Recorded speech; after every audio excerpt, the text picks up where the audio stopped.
Pada Perang Dunia Kedua di tahun 1944, sebuah kapal militer Jepang melintasi perairan Pasifik sambil membawa tawanan perang asal Inggris. Dalam pertempuran sengit antara kedua negara, lebih dari 30.000 tentara Jepang dan Inggris tewas. Para tawanan Inggris tersebut rencananya akan dibawa ke Jepang untuk kerja paksa.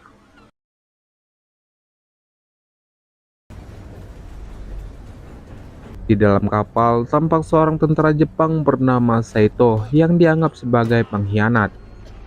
Ia dibawa oleh pasukan Jepang untuk dihadapkan kepada komandannya dan akan dieksekusi karena dituduh telah mengkhianati negaranya sendiri.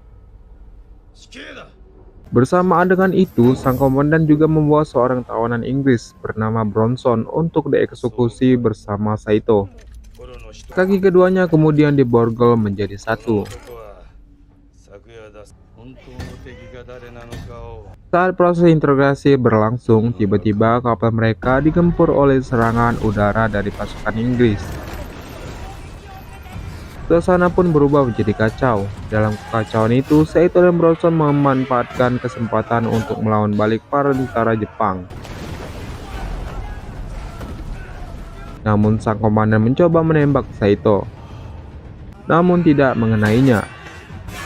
Lalu Bronson berhasil menarik Saito dan mereka berdua kabur dari ruangan tersebut. Menjelang kapal hancur, mereka berdua berhasil melompat ke laut dan menyelamatkan diri. Dari sinilah kisah mereka pun dimulai.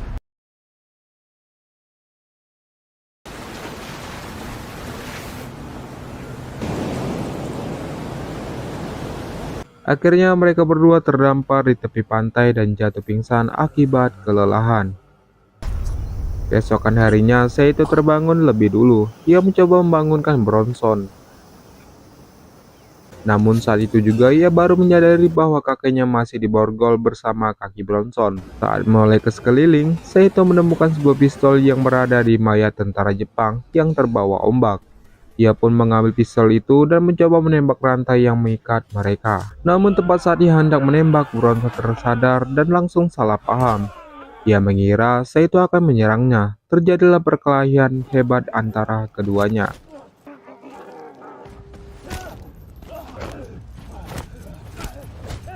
Tanpa mereka sadari, ada sesosok makhluk misterius yang mengintai dari kejauhan. Dalam sekejap, makhluk itu muncul dan menyeret Bronson ke dalam air. Namun beruntung, Saito bertindak cepat. Dia mengarahkan pistol ke arah makhluk tersebut dan menembaknya beberapa kali, hingga makhluk itu akhirnya melarikan diri ke air. Kejadian itu membuat keduanya kebingungan dan memilih untuk menjauh dari bibir pantai. Dalam keputusasaan yang mendalam, Saito sempat mencoba mengakhiri hidupnya karena merasa tak sanggup menghadapi kenyataan yang ada. Dan Bronson berhasil menggagalkan upaya itu, meyakinkan Saito bahwa satu-satunya cara untuk bertahan hidup adalah dengan bekerja sama, termasuk menghadapi ancaman makhluk misterius yang mengintai mereka. Mereka pun mulai menyusuri pantai, mencari makanan dan benda-benda yang masih bisa dimanfaatkan dari reruntuhan kapal maupun jasad para tentara. Di tengah pencarian, Bronson menemukan beberapa barang yang cukup berharga seperti rokok, korek api, sebungkus kopi, dan sebuah gear logam yang menyerupai gear motor yang mungkin bisa berguna suatu saat nanti. Hari semakin gelap, mereka masih bertahan di tempat itu, memakan apa yang tersedia, termasuk daging kepiting hasil buruan mereka.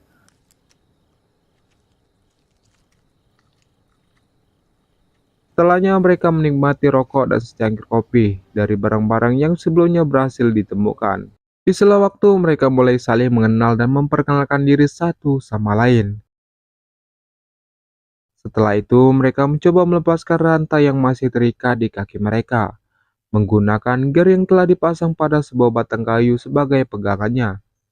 Meski Bronson sudah beberapa kali mencoba, rantai itu tetap tidak kunjung putus. Melihat kondisi itu, Saito menyuruh Bronson untuk tetap tenang.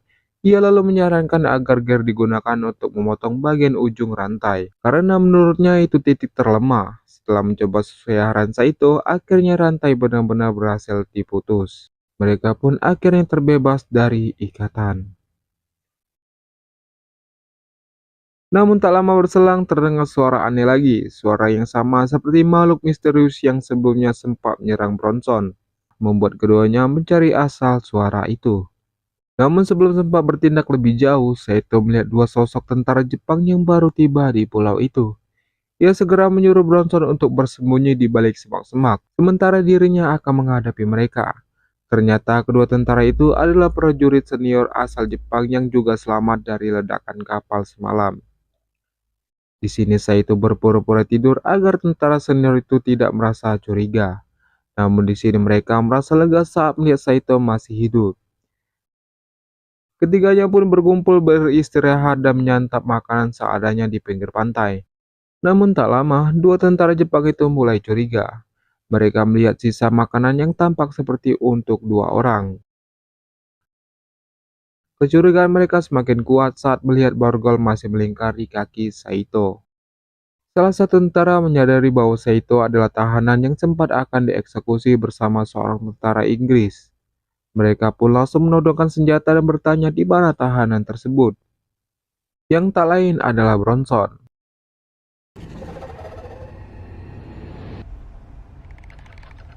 Ketegangan memuncak, namun tiba-tiba terdengar suara arangan makhluk itu lagi di dalam hutan. Orang ikan. Ternyata seorang tawanan asal Indonesia yang juga bersama mereka memperingatkan dengan ketakutan bahwa ada sosok orang ikan yang sedang mendekat. Kemudian salah satu tentara segera pergi memeriksa sumber suara.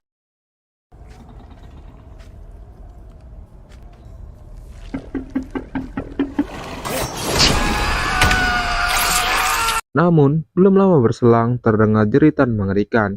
Ia diserang dan dibunuh oleh makhluk misterius itu. Melihat situasi memburuk, Bronson keluar dari persembunyiannya dan menyerang tentara yang hendak membunuh Saito.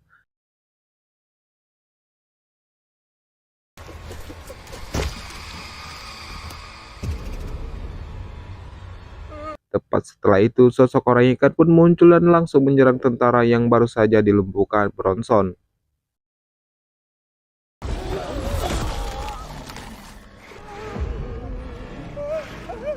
Lalu beralih menyerang tawanan asal Indonesia. Saito dan Bronson langsung melarikan diri dari kejaran makhluk itu. Namun dalam pelariannya Bronson terjatuh dan orang ikan sudah berada di tepat di belakangnya. Ia menembaknya tapi peluru tak mempan menembus kulit makhluk itu.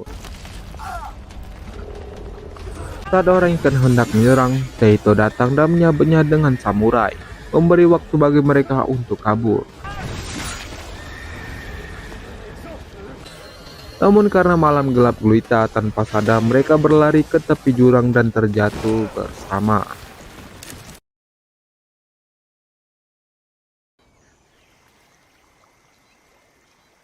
Keesokan harinya mereka terbangun dengan tubuh penuh luka. Dada Saito tertusuk ranting pohon yang tajam. Sementara Bronson tersangkut di atas dahan pohon besar. Saat terbangun, Bronson terjatuh ke bebatuan lalu terjebur ke dalam air.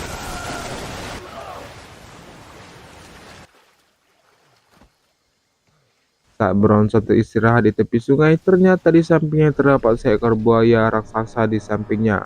Beruntung buaya itu tidak menyerangnya. Kini mereka terpisah. Bronson terjebak di aliran sungai curam, sementara Saito berjalan di hutan sambil meneriki nama Bronson.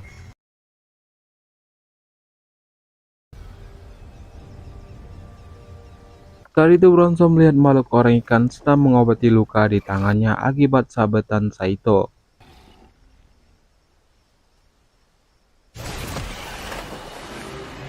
Tiba-tiba seekor buaya menyerangnya. Bronson yang menyaksikannya pun melongok melihat makhluk itu mengalahkan buaya tersebut.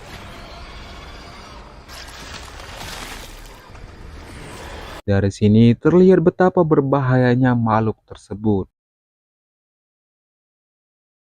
Di sisi lain, Saito menemukan sesosok mayat manusia.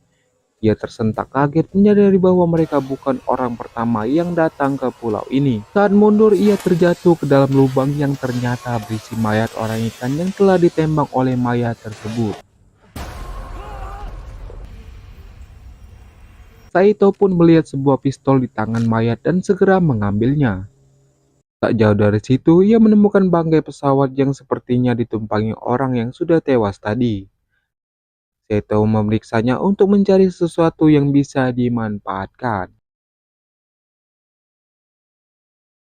Beberapa saat kemudian Bronson juga tiba di pesawat itu dan mulai mencari perlengkapan.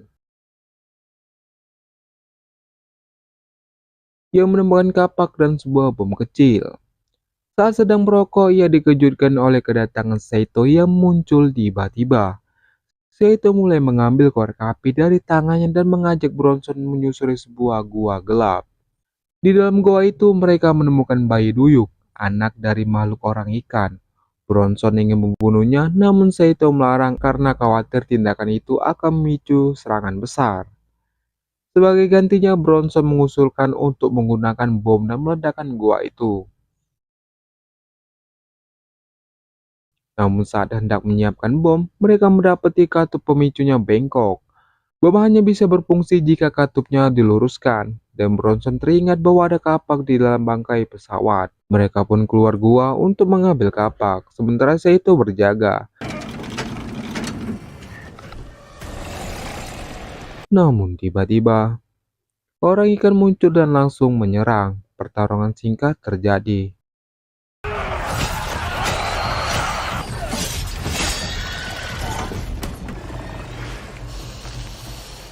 dan makhluk itu akhirnya mundur. Mereka kembali ke dalam gua untuk menyelesaikan pemasangan bom. Namun saat mereka hendak menyalakan bom, orang ikan tiba-tiba muncul kembali dan menyerang Bronson dengan ganas. Bronson terluka parah. Saito menembak orang ikan dan juga anaknya untuk menyelamatkan Bronson.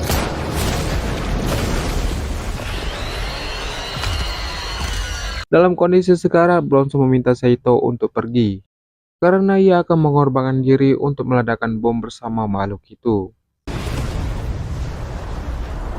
Saito pun lari sekencang mungkin, tapi ternyata ledakan tak membunuh orang ikan sepenuhnya.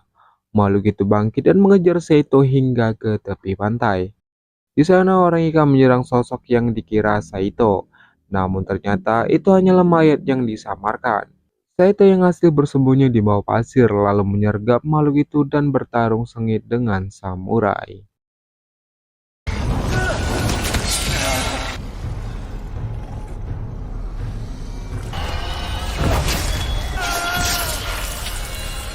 Akhirnya Saito berhasil melumpuhkannya, namun ia tidak langsung membunuhnya.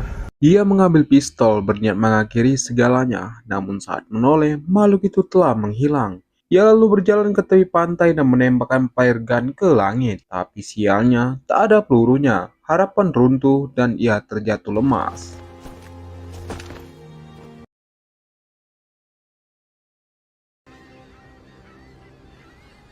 Hampir setahun ia bertahan seorang diri di pulau itu, hingga akhirnya tahun 1945 sebuah kapal melintas dan menyelamatkannya. Di dalam kapal, saat ditanya apa yang terjadi, Saito hanya diam, menatap kosong, mengenang perjuangannya bersama Bronson, satu-satunya sahabat yang pernah ia miliki. Ia menyalakan rokok, mengisapnya perlahan, momen kecil tapi penuh arti. Ia menatap pulau itu untuk terakhir kalinya, dan film pun berakhir.